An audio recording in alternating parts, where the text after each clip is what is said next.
નમસ્કાર વિદ્યાર્થી મિત્રો, સ્વાગત છે તમારા બધાનું હિન્દી ગુજરાતી એસેમાં.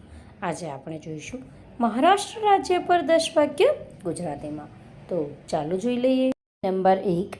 મહારાષ્ટ્ર ભારતના પશ્ચિમ ભાગમાં આવેલું રાજ્ય છે, જેની સ્થાપના 1 મે 1960ના દિવસે કરવામાં આવી હતી.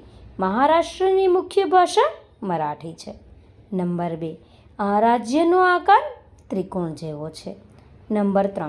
મહારાષ્ટ્રના પાડોશી રાજ્ય ગુજરાત, મધ્યપ્રદેશ, આંધ્રપ્રદેશ, કર્ણાટક અને ગોવા જેવા રાજ્યો છે. નંબર 4. મહારાષ્ટ્રમાં 36 જિલ્લા આવેલા છે. નંબર 5. ભારતના બધા જ રાજ્યોમાં કૃષિ, ઉદ્યોગ, વાણિજ્ય, પરિવહન, શિક્ષણ, રાજકારણ અને બીજા અનેક ક્ષેત્રોમાં મહારાષ્ટ્ર રાજ્યનું ઘણું મોટું પ્રદાન છે. નંબર 6. મુંબઈ એ રાજ્યનું રાજકીય પાટનગર હોવા ઉપરાંત સમગ્ર દેશનું મહત્ત્વનું નાણાકીય અને આર્થિક પાટનગર પણ છે. નંબર 7. મહારાષ્ટ્રમાં 3 જ્યોતિર્લિંગ ઉપરાંત અજંતા મહાદેવ, ગોવિલગઢ, સાતમાલા, હરિશ્ચંદ્ર, બાલઘાટ, નિર્મલ વગેરે મુખ્ય છે. પશ્ચિમ ઘાટમાં થોડાક ઘાટ પણ આવેલા છે. નંબર 8.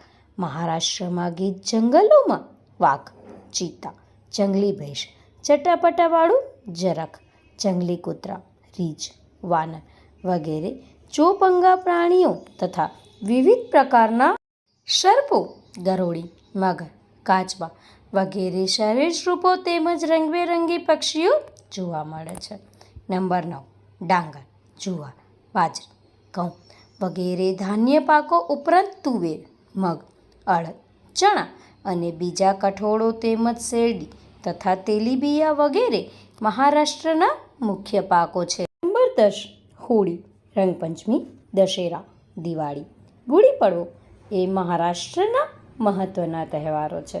વળી મુંબઈમાં નવરાત્રિ દરમિયાન ગરબા ઉત્સવની ઉજવણી ખૂબ જ ધામધૂમપૂર્વક કરવામાં આવે છે. તો વિદ્યાર્થી મિત્રો, આની સાથે જ મહારાષ્ટ્ર રાજ્ય પર 10 વાક્ય ગુજરાતીમાં અહીં પૂર્ણ થાય છે. નિબંધને અંત સુધી જોવા બદલ તમારા બધાનો ખૂબ ખૂબ આભાર. ધન્યવાદ.